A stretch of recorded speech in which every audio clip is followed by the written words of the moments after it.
ay rated SPG. Striktong patnubay at gabay ng magulang ang kailangan. Maaaring may masiselang tema, lengguwahe, karahasan, sexual, horror o droga na hindi angkop sa mga bata.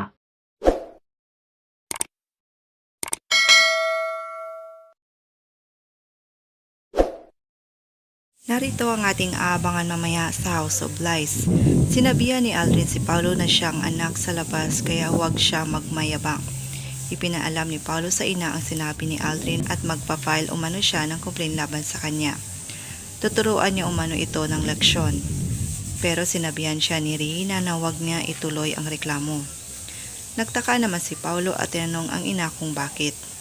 Samantala, pumunta si Manang Yoli sa presinto para sabihin na walang kasalanan si Edward.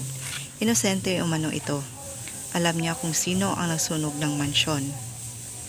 Hindi na nga makapag-antay pa si Aldrin, babanggain na ang matinding kalaban. Makipagkita siya kay Thea para sabihin na walang karapatan si Paulo dahil hindi siya Toricampo. Gagamitin niya si Thea at Edward sa kanyang paghihiganti. Humingi ito ng tawad kay Edward kung hindi niya ito natulungan noon, pero babawi umano siya.